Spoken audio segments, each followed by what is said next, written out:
Tired of feeling tired? Done with diet culture? Overwhelmed by conflicting nutrition and fitness messages? Then join us, your hosts of the Nutrition Revolution podcast, as we take a deep dive into all things women's fitness and nutrition. I'm Kimberly. And I'm Tabitha. And together we are debunking diet culture myths and giving you the tools you need to finally see the results you're looking for. It's time to revolutionize your nutrition and training. All right, today's episode is on sleep. We've gotten a lot of questions about sleep, surrounding nutrition, and just overall healthy lifestyle. We know that sleep is vital. I mean, I can look back at people who, or even myself, if we're not sleeping, we're not functioning, we're not eating well, we're not motivated to do anything. And so it just becomes this cycle of like, blah, you can't function. And so sleep is important and powerful, and we need it, but we don't always get the opportunity to sleep. And I'm seeing this a lot in menopausal women who they're just awake all the time and not sleeping. And then they try to nap from like 6 to 10 and like they're not sleeping. And so I think that has a lot to do with, you know, how we function in the day, how, you know, everything is affected by our sleep. Yeah. I mean, if you think of your body as a bus, sleep's the driver. Yeah. So if your sleep's not there, you don't have a driver. Right. Bad things will happen. When I start working with clients, one of the questions I ask them is, how do you sleep? How is your sleep? And, you know, what are you doing to get better sleep? And a lot of them will say like, oh, I sleep really well. And I'm like, great, we can move on to the next phase. If they say they sleep terribly, then that's kind of where we start. And I tell them like, you have to sleep. And so some of the strategies that I give them are like, you know, when we were little, or if you have babies, you started your sleep routines with your babies right away, right? Like it's, how do I get my kid to sleep through the night? I'm going to do these routines, lavender and, you know, baths, warm baths. And then I feed them and then I read them a story and then it's lights out and, you know, whatever. And then as we get older, you know, our kids get older, sports schedules are later in the evening and that kind of sleep schedule goes out the window and it's gone. And then by the time you're an adult, you're pulling all-nighters to get through college classes or whatever. And so sleep becomes just like a thing I can do if I have time. Yes. And we kind of got rid of that sleep schedule. And so one of the things I tell people is like, if you want to sleep better, you have to create a sleep routine. One, you have to tell yourself like, I'm going to bed at this time. And it doesn't matter if you're in the middle of your Netflix show. Don't start your Netflix show if you know that it's going to end after your sleep bedtime. And set a timer on your phone that says like, okay, start getting ready for bed now. Shut down your phones, shut down your screens. I like to like go upstairs. I'll put my phone on the charger across the room. And then I will go, you know, tuck my kids in and like kiss them and look at them while they're so cute and sleeping. And then I'll go in and brush my teeth and do my, you know, face wash, whatever. And then I'll close my curtains and set the room. And that's what I like to do. And it gives me that like kind of 15 minutes before I know my body's ready to shut down and go to sleep. And then my husband and I always go to bed at the same time. So we'll just lay there and talk. And then it's lights out for me. Like I'm out. And I don't always have to set an alarm. I usually wake up with my alarm, but that hasn't always been the case. I haven't always been good at sleeping, but having a sleep routine has helped me do that. How I start my morning, getting up, getting sunlight also helps me with that too. So you have to work on your sleep before you can even, I mean, you're not going to feel motivated to work out. Yeah. And it's true. Exhausted. I mean, research has shown that individuals that sleep 7 to 9 hours lose more fat than those who sleep less, even when they are on the same caloric intake. Interesting. Mm-hmm. Yeah. Sleep drives the metabolism, actually, and like sleep deprivation will slow your metabolism, which makes your fat loss harder, even with a good diet. Lack of sleep, a lot of clients that are constantly hungry all the time, even if they're eating decently. Well, it's like, well, if you're not sleeping enough and you're really tired, your ghrelin, which is your hunger hormone, increases, and it decreases leptin, your fullness hormone. So even after you just ate a meal, a full meal that is appropriate for you, and you're like, gosh, I still feel kind of hungry like 30 minutes later or so, it could very well be linked to not adequate sleep, and your ghrelin is staying elevated while your leptin, which is your fullness hormone, is low. And that leads to increased cravings and overeating. And like over time, it's harder to use your willpower to say, oh, I'm not going to overeat. I'm not going to continue to snack. And I mean, aside from just like the body composition stuff, sleep being the driver of the bus, that means we're looking at your immune system function, your hormone balance, brain health and mood, your heart health. Like when you are not sleeping well and you are struggling with your sleep, or it's not really that much of a priority, you don't think about it, it impacts really every system of the body. Yeah. Sleep is that time for that cell repair. Yes. And if you're not having that, it increases human growth hormone, which is going to repair your muscles. It's going to, your brain will consolidate memories when you are in different stages of sleep. Yeah. So that helps with your cognition and function, bolstering your immune system, your gut lining, actually like 10 to 15% of it's repaired overnight while you're sleeping. Yeah. So a lot of reasons. Yeah. Why and it's just that important. natural circadian rhythm, right? So if you're waking up with the sunrise, we know our bodies like that morning sunlight, and getting that sunlight first thing in the morning actually sets the tone for how you're going to sleep and wake up the next day. So when you're sleeping and having that natural circadian rhythm, you're going to have these crashes and mood swings and things like that you can't control. So temperature also helps with sleep. How your room is, if it's cooler, you're going to sleep better. You're hitting on a lot of the sleep hygiene stuff, which I really love and I think is super, super important. So let's talk about sleep hygiene, which you mentioned a bedtime routine, and you shared kind of what you do. Yeah. Bedtime routines can look different for everybody. For sure. Right?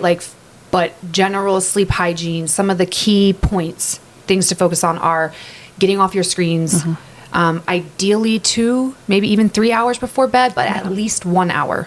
Getting away from that blue light, getting away from artificial light. So dimming the lights, because it may not always be feasible to be lights out, in this world that we live in. Like, let's be real. It's constant. But dimming the lights, a little less bright light, less artificial light, definitely try to put the screen away to help increase your melatonin, which is your sleep hormone, to get your body ready for sleep. Taking like a warm bath or shower is helpful. Temperature is a really big thing. So the ideal sleeping temperature is 65 degrees, but there's like little variance there. Anyway, it's like 64 to 68 degrees is ideal. So I know for us, the winter time, we actually keep our heat at 68. So it's already cooler. Same. But at night, I'll turn it down to like 65. And then in the summer, I will make the air conditioning like colder. We keep ours, I want to say like 72, 73, and I will turn it down to like 68 at night, just during those nighttime hours. Get that good sleep. So or use a fan. Cooling mat, those cooling mattresses, they can be expensive, but especially if you're in that perimenopause and having like hot flashes, there's been really good studies to show that the cooling mats help you sleep deeper. Yeah, sleeping with cotton. It's breathable. So if you're under like a big down, if you struggle with temperature regulation and you find that you're waking up like super hot, a lot of the times sleeping like through the night, sleeping with a down comforter or duvet can increase your internal core temperature, which actually drops a couple degrees at night, and our heat radiates out through our extremities.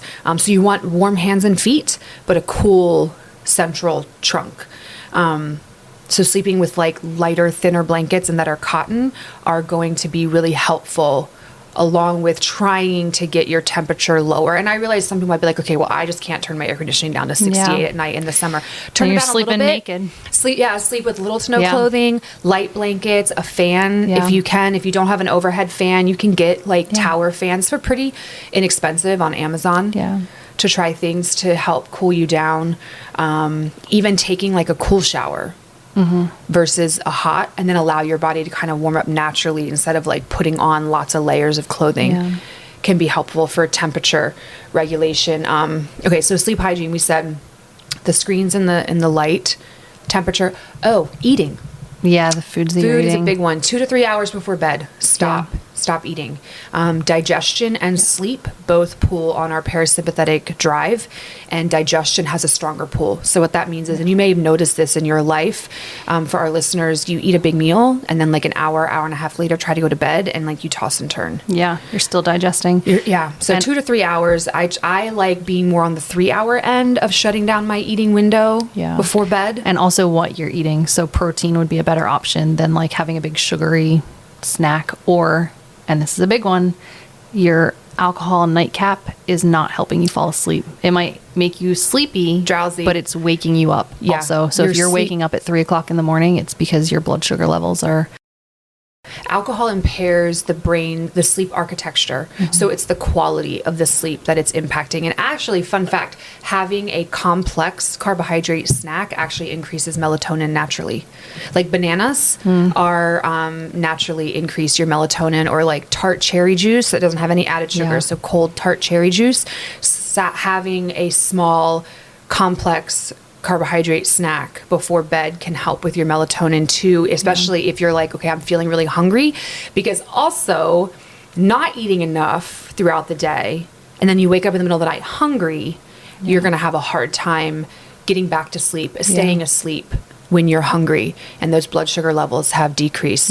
So don't skimp on the tart cherry juice. It really does work. I have a lot of clients who that's one of the things that they do, and it really does help. Yeah. Taking melatonin actually is not advised. Let's talk about this, especially melatonin with kids. It decreases your body's natural melatonin production. And then you become more dependent on the what's called exogenous, so an external melatonin source. So I've never been a melatonin user. Melatonin is very rare in our household. So with anxiety and depression, sometimes melatonin will help. Like if I'm having a really bad day, I'll do some squirts of like some melatonin.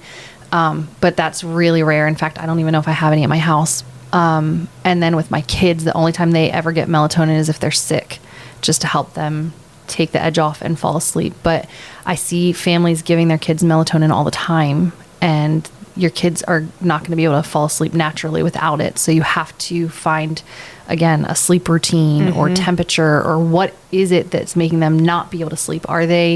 Do they need you to snuggle with them a little longer? Do they need you to read them stories? Do they need you to, kind of figure out what you can do with your kids before you start giving them the melatonin gummies and things like that, because they're going to be dependent on it if you can't. Especially, even for you as an adult, your children need a routine, but so do you. Yeah, you have to have a sleep routine. Find your nighttime sleep routine. And your body's going to start looking forward to that. So it might be a struggle at first, but then your body's going to start naturally feeling sleepy. So if you are one of those people who wakes up early in the morning and you do your routine, and then your body's going to start naturally getting tired at 8 o'clock, 9 o'clock, your body looks forward to those things because your body likes routine. And it's like those people who work out early in the morning. It's hard at first, but then eventually their body's waking up at 5 o'clock in the morning, like, let's go.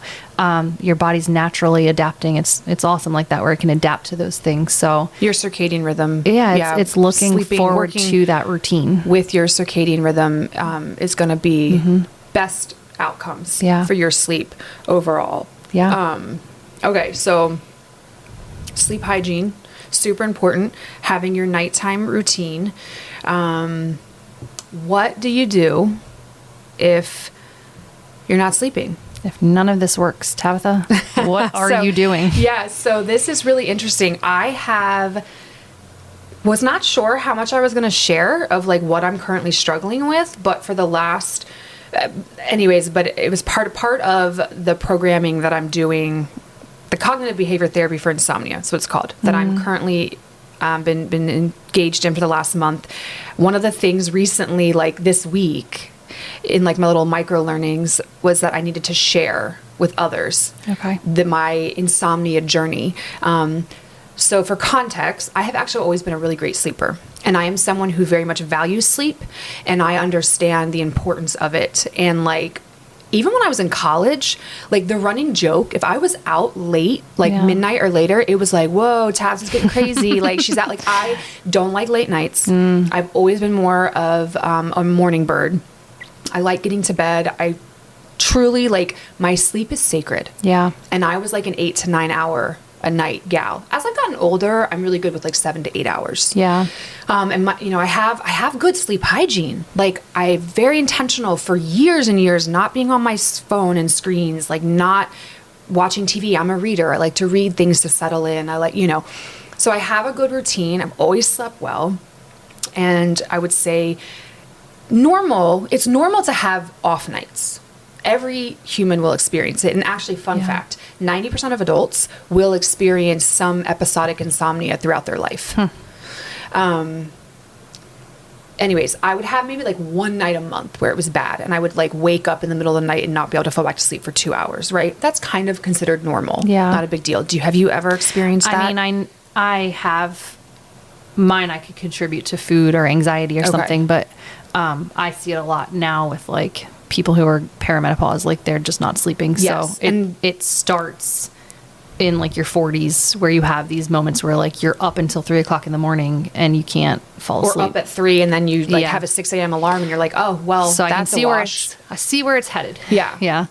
And then I would say back in the fall, I started having like weekly these rough nights. And I'm like, gosh, what is like going on? You know, I'm like, I'm a good sleeper and I love my sleep. Like, don't mess with it, you know? And I'm very good with like consistent bedtime and wake time, partly because I have children that go to school. So like that helps take care of it. Yeah. And it just kind of, then it was like happening like twice a week.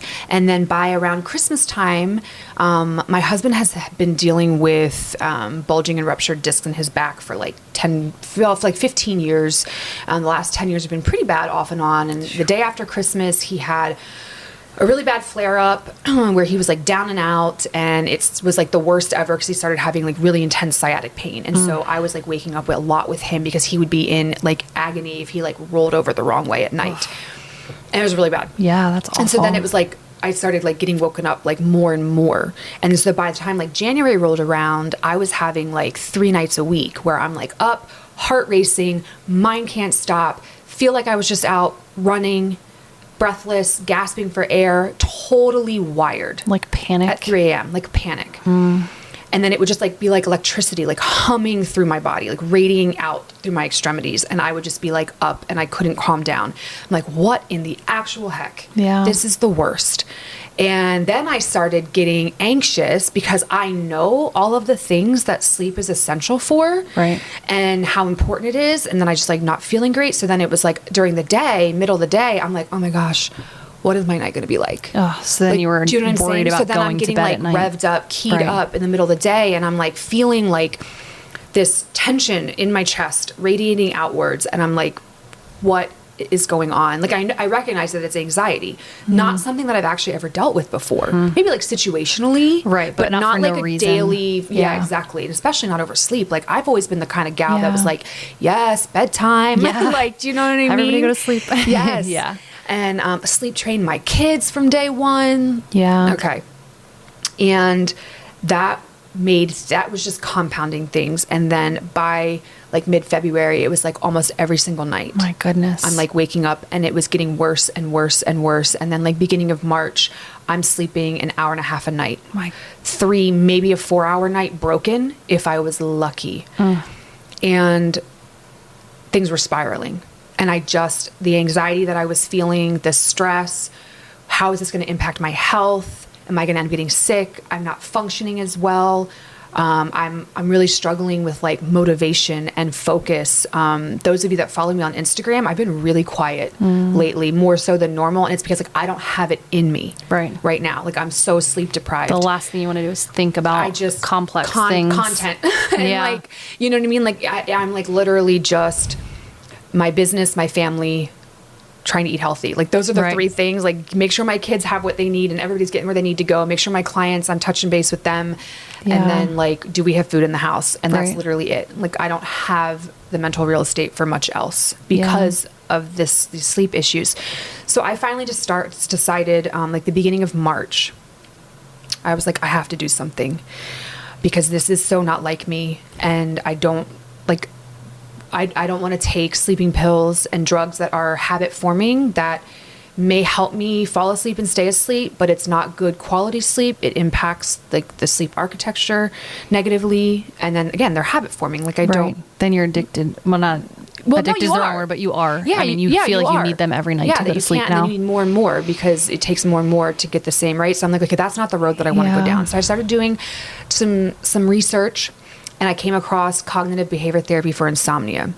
And I started reading about it and some of the programs out there. And I'm like, yes, this is what I need. So I started my little old cognitive behavior therapy for insomnia program, like second week or so of March. I'm like 1 month into it. And it has been really interesting. So all the sleep hygiene things, which a lot of those things like I already had going for me. So I'm like, that's not my problem. Right. My problem is I can't stay asleep. I can fall asleep anywhere, any place, anytime. Like I am out in seconds. I literally I've been starting sleeping with earplugs to have, like my husband snores, house can creak. So you have like the noise canceling. Yeah. So I got the loops, love those. Like I would literally lay down in my bed when it was finally time to go to sleep, and I would fall asleep with my earplugs in my hand. Like I didn't even get them up into my ears. That's how quickly I was falling asleep. But then I was waking up an hour and a half later, like totally wide awake, wired. Yeah. You know, and part of this program for listeners, I would suggest, there's a book, Quiet Your Mind and Get Back to Sleep. Okay. Is the name of it. That's been super helpful. The program that I'm using is the Sleep Reset program. And then I actually also started working with an anxiety counselor to help And now me. is this all online virtual, or is this someone local? Anxiety counselors, all telehealth. Okay. And then the Sleep Reset is an app program. Gotcha. That you do all of your sleep tracking. And then it gives you a little like micro learning about sleep. So I've learned so much about the science of sleep. Yeah. It's been like amazing. Yeah. And then you have like a coach that like works with you, and you start off with sleep compression.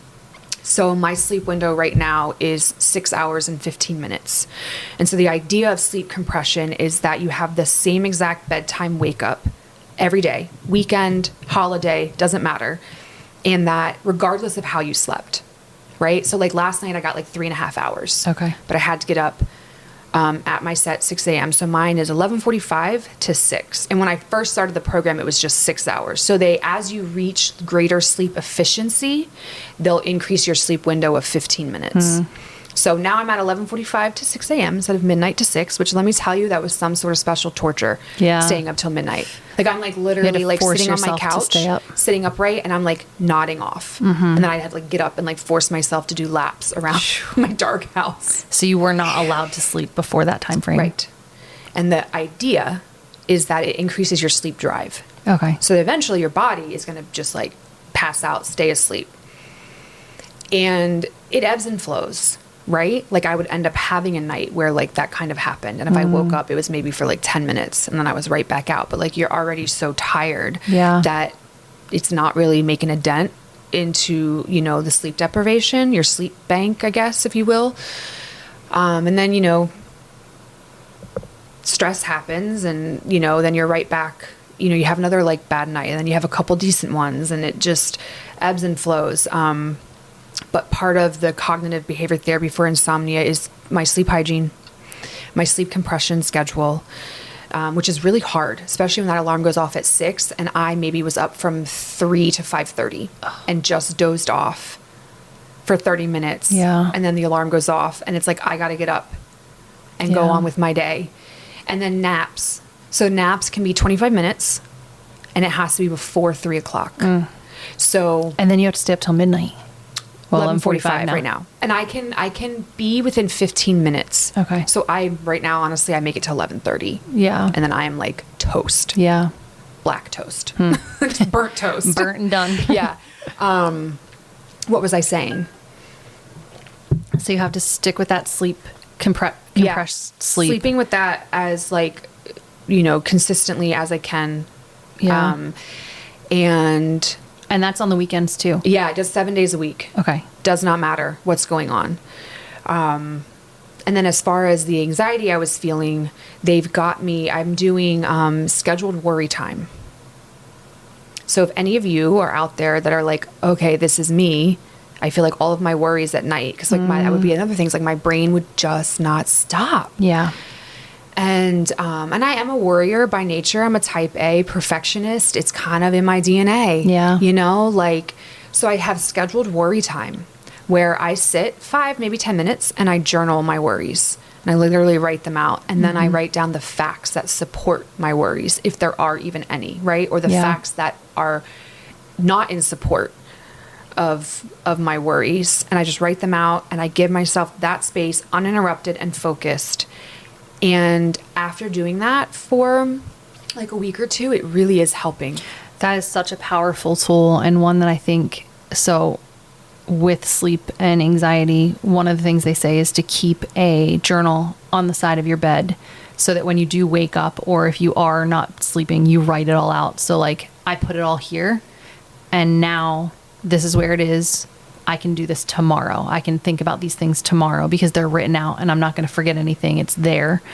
And then you can just kind of like, it's like a release, and I let it go, and then you move on. Literally, I get done and then I put my hand over it and I'm like, my worries stay here. Yeah. And it trains it gives your brain the space to process your worries, because if you don't give it that time and space to process your worries, then at night when everything is still and calm and quiet, your brain's like, oh, hey, knock, knock, it's us. Remember these things that you're worrying about all during the day that like you're not actually taking time to think about? Well, now we have time, and we're going to do that now. And so it has absolutely helped my brain quiet and settle, and I don't have the racing thoughts. I'm still dealing with some of the like anxiety, but it has definitely decreased. It's not as intense. I will say that a month into this program, I'm able to get back to sleep a little sooner. So instead of being up like the whole rest of the night, I can get back to sleep usually within like an hour and a half. Yeah. But again, that's a big chunk when you're only doing 6 hours. Right. You when know, you only like, have that compressed and you're, window. Right. So the scheduled worry time and the worry journal has actually been really helpful. So if anyone out here feels like they also struggle with that, I would encourage you to try that. The cognitive behavior therapy for insomnia is the most effective sleep reset help that is available for long-term success, but it's a slow burn. Like, I wish I could sit here and tell you that after a month, like, I'm fixed, it's resolved. But no, it takes time. Yeah. And how much you adhere to your program, how consistent you are with it, will dictate your outcomes. The nice thing, one of the things that I have learned about insomnia, if you're struggling with it, whether it's anxiety related insomnia or just other generalized insomnia, usually insomnia, most of the times it's episodic. So like it can come and go. So there's almost this like hope that, okay, I know this is a phase. Yes. And it will go away. Yes. I have to have hope. Yeah. That it's a phase and that it's going to go away and I'm going to get better. And I'm also like really committed to getting better. If there's one thing we know about you, it is I'm going to do everything. Yeah, yes, exactly. No, I'm very disciplined. But it's been really hard. And so I think my like desire to share this is that if anybody else out there is struggling, like you're not alone. And it can feel really, really isolating when you're up consistently night after night at 3 o'clock in the morning in your dark house, quiet because your family is sleeping. Right. You feel like you're the only person in the world. Yeah. It's really bizarre. Like my husband and children sleeping like right, you know, and I'm like, I'm all alone and this is the worst. Yeah. And you just so desperately want to be to sleep. Right. But you just can't. Yeah. Yeah, it's isolating. It's depressing. I will say, I actually made the personal choice to start an anti-anxiety medication to help. I'm doing it's the generic version of Zoloft, which is also used for depression, and it takes like 2 to 4 weeks to help kick in. But after talking with my physician, I'm like, I am desperate. Yeah. Like I'm truly desperate. Yeah. And as someone who is very holistic in my life and likes to be as natural as I can, for me to be like, I want to take a pharmaceutical. Yeah. You know, I'm desperate. But I think that just goes to show there's a time and place. There's a time and a place. I think this conversation is important, and I'm sorry you're going through it, but I'm also glad that you decided to share, because I think this goes to show sometimes we see things or watch things that are like, oh, this will fix all my problems. Oh, if I just eat healthy. Oh, you eat healthy and you work out every day, you must be so healthy. It's independently, like, every person can be very different. It's that individual. You just don't know what's actually going on in the body. And so, you know, we can talk about sleep and we can talk about menopause and we can talk about nutrition all we want, but sometimes your individual body is going to go through things that you can't control. Absolutely. And so, you know, this coming from someone who is like, you know, I know how to sleep. I know the routines. I know all of the things. I'm doing all of the things, but it's still not working. This is when you say, okay, now we go get that intervention. Now we look for ways that we can't, you know, there's that, you know, sphere of control, right? Like I can control this, but I can't control this. You have to then go get help for the things that you cannot control. Yeah. And I think that's really important because we know your body keeps the score, right? So if you're anxious about something all day and you don't deal with it, or you're upset about something all day and you're not dealing with it, it's going to show up somewhere, and there's nothing you can do about it that's out of your control. Yeah. No, absolutely. You hit the nail on the head. So I did made the decision to try something to help me. I just started it not even a week ago. So my doctor said, it's going to take a few weeks to kick in. So you have to kind of be patient with it, keep doing. I'm doing this in conjunction with the behavioral therapy that is proven effective. And I'm hoping that this is, episodic for me, that it's going to resolve itself. As I do feel like for me, it's more like anxiety driven insomnia. There is a really great book that I feel like everybody could probably benefit from. It's called Quiet Your Mind and Get to Sleep by Colleen Carney. It's solutions to insomnia for those with depression, anxiety, or chronic pain. And it really outlines all the CBTI things to do and that are like part of my program, but gives a lot of great valuable insight into sleep and sleep science and all that jazz. So I highly recommend that book. I've been reading that in conjunction with my little app program and then the telehealth that I'm doing every other week to talk with somebody about the anxiety and strategies to cope with that better. But I just I didn't want to bring like attention. I don't like attention on myself like this. Yeah. But I do feel like it's related. Like people. Yeah, people I'm not need the only to hear one that. Struggling. Right. You know. And if your story can help someone else, and I think what I love about your story is you're doing something about it. You're not just being like, "This is just my life. I'm gonna just ride it out." Like you're actually actively looking for ways to educate yourself. And I'm sure educate your family and, doing whatever you can to get better and heal from that. And I think that's important, that people need to know it's not hopeless. Like you have something that you can do to work on and find ways to get through it. Yeah. And it has been really helpful. Like, I've opened up to some of my family about it a couple weeks ago. And obviously my husband and my children know, but it is therapeutic to also like let people know what you're struggling with, because as my productivity has really decreased, I've had to like explain to people like, hey, thank you for your patience with me. This is actually what I'm struggling with right now. Yeah. It makes it very difficult to do even the most basic of things like plan meals for my family. Like I'm like, I don't have it in me. I can't do this. I am literally in survival mode. Right. Caffeine is the other one too. Part of my CBTI program when it comes to like sleep hygiene. And so like total backtrack here a little bit. Caffeine has to stop by noon. Okay. I am not a caffeine drinker. I was going to ask, you don't really do a ton of caffeine anyway, right? I have been having to utilize caffeine because I have days like I have to make it through. Mm-hmm. I have X, Y, and Z with clients. I have kids in sports. Right. There are days when like I can't even fit in a power nap. Yeah. Right.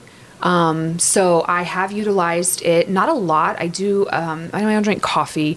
So the amount that I do is like equivalent to what's in a cup of coffee. It's like 160 to 180 milligrams. It's well under the safe limit. And it's always in the morning. It's like a pre-workout kind of thing. Basically, like a pre-workout type thing. And that is really helpful on my like really bad days. Now, if I've had a night where I've gotten like 4 hours, which is like, just sound like, you're sitting here like 4 hours. For you, sucks. You're like, and I'm like, it was a great amazing. Night. Yeah. like, so I'll be able to not need the caffeine. Okay. But part of the program is no caffeine after 12 noon. I just found it, I was just curious if they wanted no caffeine or if it was like, use it as you need it. But use it as you need it, but it has to be finished before noon. And they give you a certain amount. Just basically don't go over like 400 milligrams. Gotcha. Which that might stimulate a horse. You'd be surprised. A cup of coffee who are caffeine addicts. 160 to 180. Yeah. Coffee naps is a thing that I learned about. It's the science and practice of drinking caffeine, And then immediately you drink it, and then you immediately lay down for a 25-minute power nap. And by that time, the caffeine has hit your bloodstream. So like you're still able to fall asleep because you just drank it, right? And then so you get the refreshing, like the refreshment of the power nap plus the extra buzz of the coffee, or the caffeine, I should say. Yeah. I don't drink coffee, but of the caffeine. I have not done that. Yeah. But I will say that my little power naps, when I take them, that 25 minutes, I am supposed to only sleep in my bed. That I have taken power naps in my car when I've been out and needed it, but set an alarm for 25 minutes, close my eyes, I'm literally out. Yeah. And then 25 minutes later, the alarm goes off, and no matter how hard it is, like I get up, and within 5 to 10 minutes, like I actually feel really refreshed. Good. And it's been the difference of being able to like make it through my day versus like completely falling apart. Yeah. So power naps are powerful. I have a client who swears by her naps. Like she will get up in the morning and then she'll be like, I'm excited for my nap. Yeah. Like I can't wait. And 15-minute power naps, like that is her thing. I remember my grandmother used to take like these 15-minute naps, and she would lay down on the couch, be out for 15 minutes, and she'd get up and just go about her whole day. Yeah. Where I think a lot of people are like, oh, I can't nap. Napping equates to lazy, or napping equates to, whatever poor sleep feelings we have about it. Right. And I feel like I'm one of those people that like, I can't nap. Like I got stuff to do. There's no time for naps. And if I sit down and nap, what if somebody sees me napping? And like, but think about like when you're a kid, you took naps. And so people say like, especially as you age, like napping is really important as long as there's boundaries. So like no more than 25 minutes tends to be the thing. And you said before 3:00 is what before 3:00. Ideally, I mean, I try to get it in before 2:00 if I'm going to, if it's one of those days where I'm like, oh, wow. And no more than 25 minutes, because that gets you just into that slow wave sleep where it's enough that you feel refreshed and you can kind of get right up, versus getting into some of the deeper sleep architecture where you're like groggy and then it eats into your sleep drive. Because this is the interesting thing too that I've learned, which I mean, I did know that like you need light first thing in the morning, hits your eyes, it tells your brain to tell your body, wake up. Now I wake up at 6 a.m. right now. The sun is not up. She's not woken up yet. Yeah. Right. So I'm like, okay, because one of my things in my app is like my daytime habits and evening habits. Like what am I doing? And so I'll click like exercise, no caffeine after 12 noon, no nap longer than 30 minutes, sunlight or, daylight within the first 30 minutes of waking. And I'm like, well, right now the sun is not till 7. I'm up at 6. So artificial light actually will do the same thing. So I turn on like all the lights in my house, like light my house up like a runway. Yeah. And I like all but stare into the light. And that will give you, it's not as powerful as sunlight, but it does the same thing. Yeah. So right now, while we're still in that transition phase of the sun being up that early. Yeah.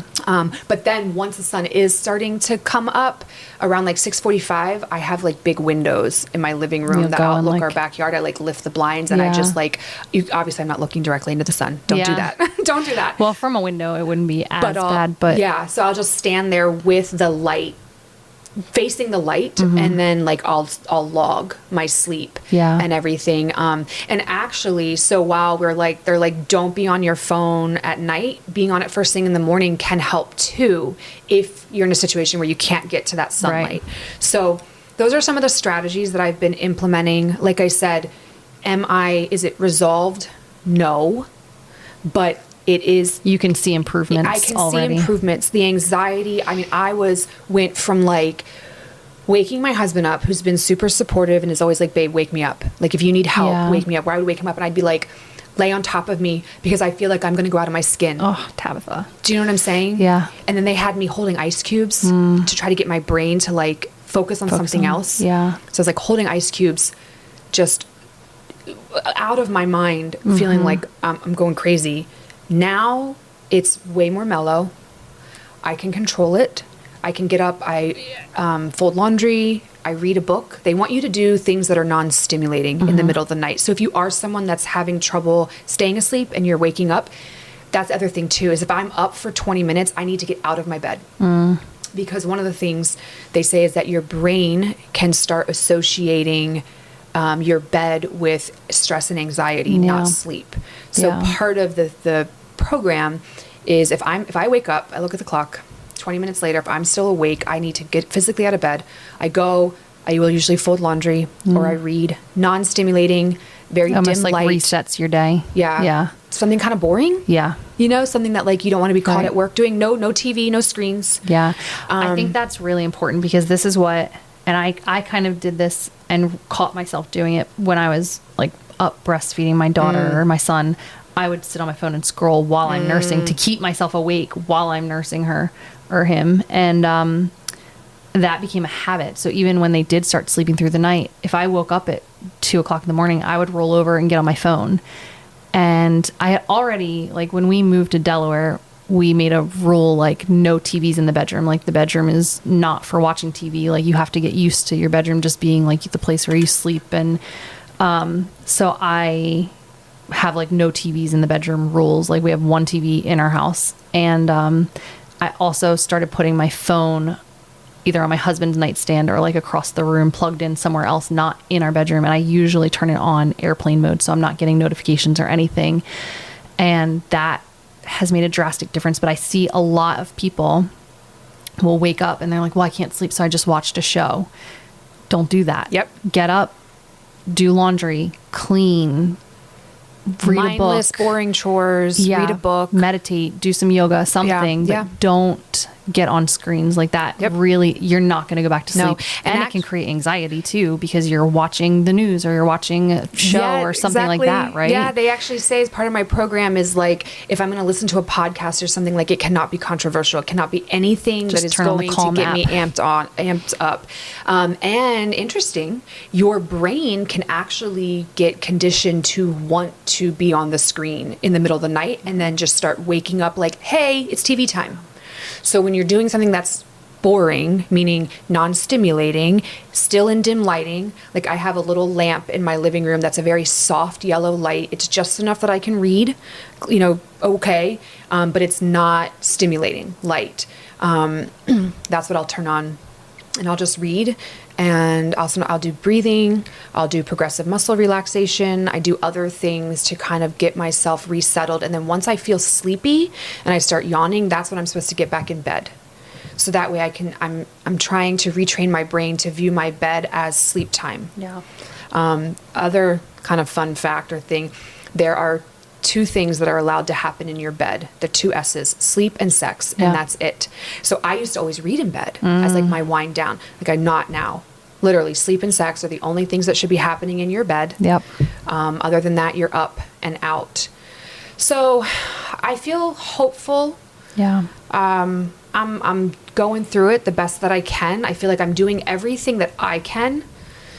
And, Your body just needs to get with it. Yeah. Catch like, up, body. I don't know. And actually, what's interesting too? They talked about how the spring forward, really spirals a lot of people that are borderline into a full-blown insomnia episode. Wow. And I actually, when we sprang forward that night, that Saturday night, I was up for like 3.5 hours. And then that whole week I was up every night, and that's when it got the absolute worst. And that was like that first weekend in March. Yeah. And I'm like, I freaking hate spring forward. And they say like heart attacks increase across the country, insomnia, anxiety, like I'm a big why person. Like, why is this happening? And that's been part of my anxiety, is like trying to figure out, like pinpoint, like why. And then one of the things in my, like the sleep science and education is like, it doesn't matter why. It can happen for a lot of different reasons. Right? The why is not important. It's what are we doing now? Right. To get you to a better place with your sleep. So I feel confident that it will resolve itself. I mean, it has to, or I might die. Right. Please don't. Literally, it has to. And it has. And I'm hopeful that with taking the anti-anxiety medication, that will kick in and allow me kind of like just like cool down, on top of also doing the like harder work. I say you're doing the hard work and retraining my brain, retraining my thoughts around sleep, letting go of the stress. The worry journal, highly recommend it. Yeah. And even if it's not a sleep issue, if it's just anxiety, that one is major. Having that journal to just write out all your thoughts and let it go. Yeah. So, I mean, I didn't mean for this to turn into like story hour. No, I think it's good. I mean, I'm sorry you're going through it. Thank you. Yeah. It's not fun. I don't recommend it. You know, I give it 0 stars, 2 thumbs down. For sure. For sure. You know, everybody goes through things. This is just my hard thing right now. Right. Yeah. So if you are also struggling with this, like, you are not alone. And I think, let's link in the show notes the book. Yeah, let's do that for sure. That way people can see. Yeah, it was sold out on Amazon, so I had to go to Harbinger New Harbinger website, and I ordered it from there, and it was like $30. But super, super worth it. Yeah. Actually, okay, I'm a liar. It looks like it's in stock on Amazon now, but it says only 17 left. So quiet your mind and get to sleep. Hurry, run. Yeah, go fast. Run to Amazon, get there. We'll link that, and then maybe any other, maybe the program or something too that we can reset do. Yeah, program is what I'm doing. That's app based. That's been really helpful. Those, and then people can find that information too. Because even if you're not going through it as severe as Tabitha, maybe you are going through bouts of it, and you know, you're doing everything right and nothing's working and you're still having these issues. We know that sleep is so valuable. You need it. Your body needs it. It's how we survive all day doing all of our things. And we know we want to be a body that thrives, not just survives. And so it's important to get to the root cause of those things. But thank you for sharing your story. And we'll be thinking about you as you go through this and hopefully get an update of like, I'm all better. I'm sleeping well. I hope in a month I'm like, so hey, good. It's over. And, and I'm back to normal. But it's these sleep hygiene tips too that we mentioned. Like even if you're not dealing with a full blown episode of insomnia, if you're just like, oh, I struggle getting to sleep, it takes me a while, or you know, I have frequent wakings, like these things can help. So implement them. Let us know what your sleep journey looks like right now, and if you have any feedback for these tips, if you utilize them, if it helps you. Yeah. All right. Take care. Thanks for spending your time with us. If you found this podcast helpful, we would love for you to share it with your friends and family. And don't forget to subscribe on your podcast platform. If you have nutrition or fitness questions you want answered on future episodes, we would love to hear from you. You can submit these questions to our email, thenutritionrevolutionpodcast@gmail.com, and follow us on Instagram @thenutritionrevolutionpodcast.